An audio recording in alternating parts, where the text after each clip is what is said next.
नमस्कार, आप देख रहे हैं द विराट केसरी न्यूज। महाराष्ट्र की राजनीति से आज एक बेहद दुखद और चौंकाने वाली खबर सामने आई है।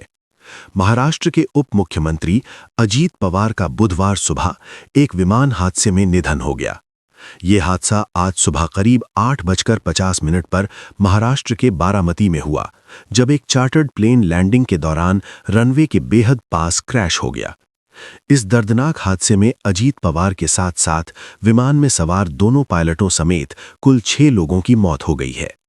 जानकारी के अनुसार अजीत पवार जिला परिषद चुनाव के प्रचार के सिलसिले में मुंबई से बारामती जा रहे थे। करीब 45 मिनट की उड़ान के बाद विमान बारामती एयरपोर्ट पर उतरने वाला था, लेकिन लैंडिंग के दौरान यह हादसा हो गया। जिस विमान में अजीत पवार सवार थे वो वीएसआर एविएशन कंपनी का लेयर जेट 45 विमान था।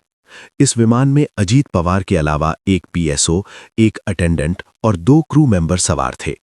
वीएसआर एविएशन दिल्ली की VSR ventures private limited company के अंतर्गत काम करती है, जो नियमित विमान सेवा नहीं बल्कि प्राइवेट और चार्टर्ड प्लेन्स का संचालन करती है। कंपनी एयर एम्बुलेंस सेवाएं भी उपलब्ध कराती है और इसके विमान कई बड़े नेताओं और कारोबारियों द्वारा हायर किए जाते रहे हैं। हादसे के बाद डायरेक्टरेट ऑफ सिविल एविएशन यानी डीजीसीए ने इस विमान दुर्घटना की जांच के आदेश दे दिए हैं। जांच पूरी होने के बाद ही हादसे के सही कारणों का आधिकारिक खुलासा किया जाएगा। इस बीच विमान कंपनी वीएसआर की ओर से भी प्रारंभिक बयान सामने आया है। कंपनी का कहना है कि विमान पूरी तरह से सुरक्षित था और दोनों पायलट भी काफी अनुभवी थे। वीएसआर कंपनी के फाउंडर वीके सिंह ने कहा है कि उनकी शुरुआती जानकारी के मुताबिक हादसे की एक वजह कम दृश्यता यानी लो विजिबिलिटी हो सकती है। उनका कहना है कि संभव है लैंडिंग के दौरान पायलट से किसी तरह की मिस जजमेंट हुई हो। हालांकि सही कारण जांच के बाद ही स्पष्ट हो पाएगा। कंपनी ने यह भी बताया है कि हादसे के बाद उड्डयन विभाग के 4 अधिकारी विमानन कंपनी के दफ्तर पहुंचे हैं और तकनीकी पहलुओं की जांच की जा रही है। बताया जा रहा है कि विमान में पायलट के रूप में सुमित कपूर और शांभवी पाठक सवार थे।